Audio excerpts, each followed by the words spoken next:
Welcome to the Self Revolution podcast. This is your weekly reminder to wake up to who the fuck you really are. I'm your host, Breanna Rae Blaney, and it is truly my honor to guide you on this journey of self-revolution and evolution. Join me as one by one, we collectively wake up to create a more harmonious, enlightened, and fulfilled world.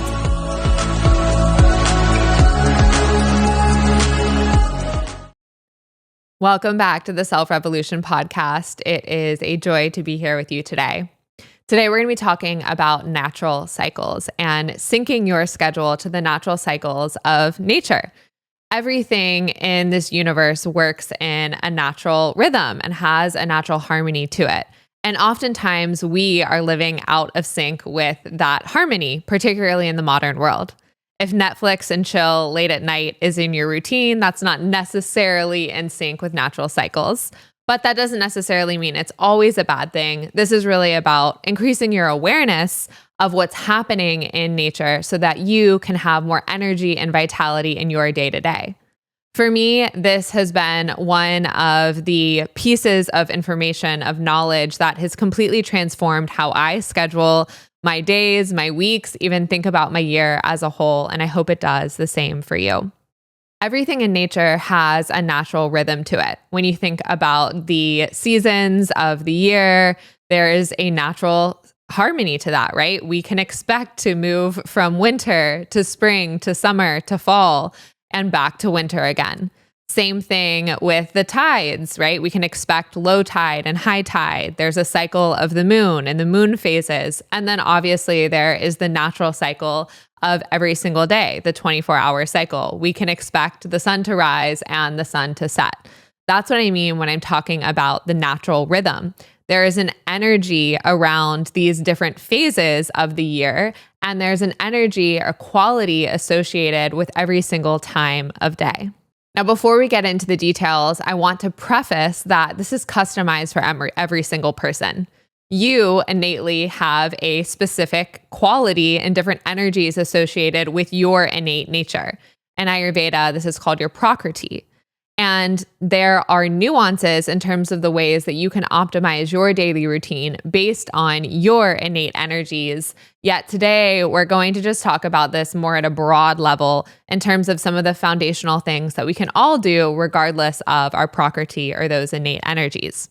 And if you want to dive into that more, feel free to get an Ayurvedic consultation. And we're certainly going to have more podcasts around discerning your doshic type or your Prakriti in the future as well.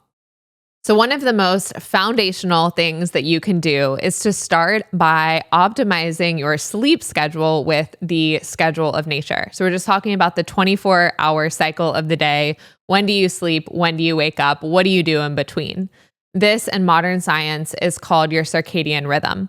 And we all are designed to work on a 24-hour cycle. A cycle of waking up and going to bed, and all of that is determined ultimately by light and by energy. If you think about us back in the caveman days, how did we know when to wake up and when to go to sleep? We didn't have these devices where we could set an alarm clock. We simply looked at the sun, right? We rose when the sun rose or slightly beforehand, and we started to wind down or go to sleep when the sun went down.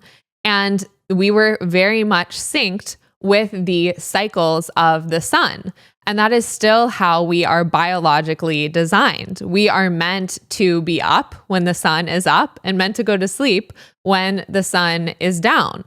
When we start fighting with these natural energy cycles and we shift, so we're actually up at night and maybe sleeping during the day, that dysregulates our system and ultimately starts having us work against nature versus for it. So as I mentioned, one of the major things that controls our circadian rhythm, our natural cycle of waking and sleeping, is light. Light is really what affects our hormone levels, our serotonin, our melatonin, our cortisol, and it indicates our body and prepares our body for awakeness or for sleep and for rest. Today, we have lots of light that is in our environment from our phones and our TV screens, and this light can naturally disrupt our body's ability to simply go to sleep and wake up. For instance, if you're looking at your devices late at night, that blue light can actually keep you up later and impact your body's ability to fall asleep. Similarly, in the morning, one of the best things you can do is to get natural light in the morning to help your body wake up and to indicate and keep your body's schedule, your natural circadian rhythm, on the schedule of nature. Again, harmonizing that to increase vitality and flow. So while modern neuroscience has confirmed our circadian rhythm and the way our hormones work with light and how our body naturally syncs with nature, how we're optimally designed to do that, Ayurveda, the science of life, has known this for thousands and thousands of years. You may have heard previously in our podcast around dinacharya, daily routine, we briefly touched on the Ayurvedic clock, and I'm going to go into that in more detail here, as it is really insightful in terms of how you can more succinctly optimize to specific energies of the day. So in Ayurveda, the word for your circadian rhythm is your dinacharya, right? Daily activity, daily routine, the way to optimize your day to work with these natural energy cycles. And everything, whether it's time or location, has energetic qualities associated with it. And in Ayurveda, the word for this is dosha. And there are three primary doshas: Vata, Pitta, and Kapha. And I'll briefly go over those as they relate to these specific times of day. So the first one is Vata. Vata is the energetic quality associated with air and ether, those two elements. The quality of Vata is moving, it is dry, it is mobile, and there's a lot of energy associated with Vata. The second one is Pitta. Pitta is associated with fire and water. It's the energy of digestion, of transformation, of your metabolism. The qualities associated with Vata, it's heat, right? It brings that transformational fire and it brings that energy, focus, discernment.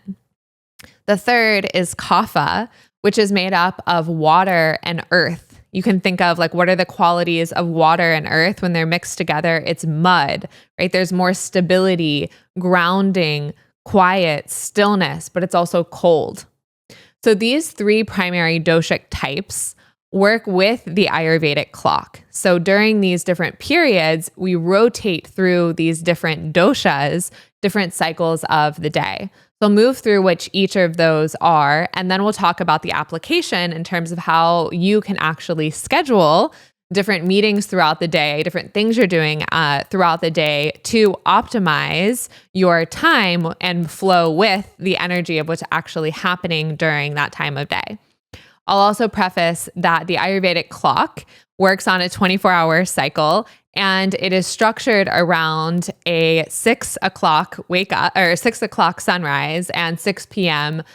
Sunset. So we know that that is constantly changing. The sun doesn't always rise at 6 and set at 6. So you can adjust this around when the sun rises and sets based on where you are currently living. So I'll start with the time that we wake up. Generally, when we're talking about circadian rhythm, and as we talked about earlier, it's about waking up when the sun rises, right? Or around the time that the sun rises. And from an Ayurvedic perspective, it's actually beneficial to get up slightly before sunrise. So the first period of the Ayurvedic clock is from 2 to 6. So 2 a.m. to 6 a.m. And this is a time of Vata. And the cycles of the Ayurvedic clock go Vata, Kapha, Pitta, and then Vata, Kapha, Pitta. So the two times, 2 a.m. to 6 a.m., and then 2 p.m. to 6 p.m. are both Vata times. So 2 a.m. to 6 a.m. is the time of Vata. Again, that is associated with more movement and energy, and this starts to stimulate your body to actually wake up. So it said in Ayurveda that you want to wake up slightly before the sun rises in this Vata time, as it allows you to capitalize on that energy and that movement, a time of clarity and vitality. The time right before the sunrise, an hour or two ahead of the sunrise, so around 4 to 6 a.m., is associated with this time of Brahma Vidya, or this time of study, this ability to really get clear and meditate. So that's why in a lot of ancient traditions, meditation is done early in the morning, even before the sun rises, to get that peak energy and clarity and vitality. I've tried this in my own practice and have certainly seen that when I do this, my meditations are often much more potent right before the sun rises than doing them after. And so again, you can try this in your own practice and see what works for you. The next period is from 6 a.m. to 10 a.m., and this is the period of Kapha. So again, what are some of those qualities that are associated with Kapha? It's a little bit heavier, a bit more dense and grounded. And so if you wake up between 6 and 10, it can often make you feel a little bit more sluggish than if you wake up before 6 a.m. because you are walking into an energy that is a bit heavier. That said, if you do wake up during that time, things to do to counterbalance that can be movement, right? Working out between 6 a.m. and 8 a.m. and doing some sort of physical movement is a great way to counterbalance that heavier energy and allow yourself to get started and to start your day in a really strong and vital way. Other things that can be good to do during this time are organization or very structured tasks. All of those really support a Kaphic nature. The next period of time is from 10 to 2, and this is the time of Pitta. Energy, fire, transformation, discernment. This is really the peak energy of your day. Great things to do during Pitta time are meetings, really intense decision making, anything that really needs your mind to be on fire or you really need strong clarity. This is a great time of day to block tasks like that. It's also the fire of transformation. So eating your biggest meal in the middle of the day during peak Pitta time is a great way to optimize your digestion. In Ayurveda, it's recommended for you to eat your biggest meal in the middle of the day because that is when there is optimal fire and there is optimal energy for you to actually digest that food. Whereas in the West, we tend to eat dinner later at night, which can then impede our ability to digest that food and actually disrupt our sleep cycles. So an invitation to actually make lunch your biggest meal of the day. So in the very morning, we had Vata, then we went to Kapha, Pitta. We're now at 2 p.m. in the afternoon. We cycle back to Vata. So from 2 p.m. to 2 p.m. to 6 p.m., we're back in the Vata time of day. Now, I have felt this in my own body after I eat a big lunch, and in the afternoon, I tend to not want to just sit at a desk. I tend to want to move my body or get up, and I am generally a little bit more airy. I have that creative energy again, and that is aligned with what the Ayurvedic clock would say. So between 2 and 6 p.m., more of that creative time again, great for movement. And so this could be an invitation to actually get up after you have your big meal and go for a walk, have more creative brainstorming meetings, run errands, or do tasks. Then the next block is from 6 p.m. to 10 p.m., which is again Kapha time. Heavier, slower, good for organization, cleaning up around the home, maybe having a light meal, or maybe you choose to do that during the Vata time, probably even better. And so that Kapha time at night is really around winding down and once again, setting your body up to get a good night's sleep. The last block is once again Pitta time, which is from 10 p.m. to 2 a.m. And this is, once again, the energy of transformation and of fire, but we are sleeping during this time. And this is some of the most important and potent sleep.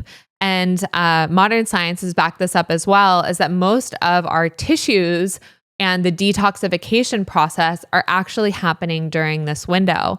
And so if you're going to sleep really late, you are often missing this crucial time of detoxification and transformation of your cells and of your body. So getting a good night's sleep and trying to maximize the time you are fully asleep between 10 and 2 is critical to feeling really energized the next day. So now that you have a sense of how the Ayurvedic clock works and the different energies of different times a day, again, it cycles in those 4-hour periods from Vata to Kapha to Pitta. And Vata is from 2 to 6. Kapha is from 6 to 10. And then Pitta is from 10 to 2. And that works on the AM and on the PM side. So pretty cool how that works, right? How do you actually start to apply this to your day to day? So every single day I follow an Ayurvedic routine and I use the Ayurvedic clock to actually schedule my day. So for my optimal day, I try and wake up before the sun rises around 5 or 5:30. Sometimes it does happen later, but I definitely notice a difference when I do get up substantially before the sunrise. Meditate, use that time to really connect with myself, get some gentle movement in, and then it moves into Kapha time. So sometimes I will try and get a little bit more active movement in the morning, but often I will use this time to structure and organize my day or organize around the house and kind of get ready, set myself up for the Pitta time, which is going to be the time where I schedule the majority of my meetings. So before I had more autonomy over my schedule, I used to have meetings I was starting at 8 a.m., even earlier sometimes. And I didn't realize how draining that often was and how I wasn't giving myself enough time to really structure my own day in the morning. Now I try not to take meetings before 10:30, 10 at the earliest.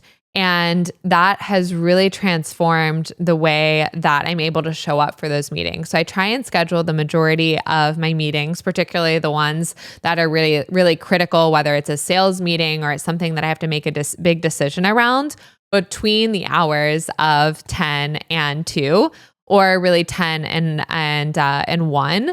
So that I'm doing that actually before I eat. I find that after I eat lunch, I move into more of that Vata quality, want to get some movement after. So this is a great tool for you to think about in terms of when you want to take your meetings and optimize your workday. Highly recommend blocking them really in for that crucial time of the middle of the day. And being conscious around how many meetings you can actually take. I know we're in a very meeting-driven society, and so sometimes you can end up on back-to-back-to-back-to-back calls, and you are completely depleted by the end of the day. So just a plug to be conscious of that. Then after lunch, you're transforming into that Vata time of the day. So again, as I mentioned, great time to go take a walk, actually get yourself outside, kind of reset your energy after what might have been a block of pretty substantial and mentally draining meetings. I tend to go over my to-do list during this time, schedule meetings that are more around creativity or brainstorming, think about new projects, and then I'll wrap up my day really focused on what I'm going to do the next day. So I find towards that time when you're getting into the Kapha period again, around 6 p.m., really great time to organize and structure for the next day. And then somewhere within that block, obviously having a small meal, having some dinner, and then really allowing yourself the time to wind down at night. I personally get creative energy again at night, and if I'm not careful, that can very much disrupt my sleep. So I try and have another work block or creative block organizational block between 7:30 to 9 and wrap up by 9, and then get to bed and be asleep by 10. Again, doesn't always happen. Sometimes I'm certainly up later than that, but that is what I shoot for to optimize my day. So hopefully you are leaving with a number of tools to implement in your day-to-day to optimize your schedule around the Ayurvedic clock. And to just go back to the fundamental basics, if you're to take anything away from this podcast today, I'd highly recommend these 3 things. Number 1, optimize your sleep schedule with the cycles of nature. So wake up slightly before the sun rises and start to wind down when the sun starts to set. Number 2, give yourself some time in the morning for yourself and really block your meetings, the most potent and ones that need the majority of your brain power, for the middle of the day during that Vata time. And then number 3, shift your biggest meal from dinner at night to the middle of the day to once again optimize your digestion and help you sleep better at night. Just those 3 things, I swear, will have a massive impact on your energy levels throughout the day, and everything else is additive on top of that. And above all, listen to yourself. Listen to your body. Notice what are the things that energize you, what depletes you. Test working out at different times of the day. Test having meetings at different times of the day, and learn what works best in your body. So thanks again for tuning in. I'll see you soon.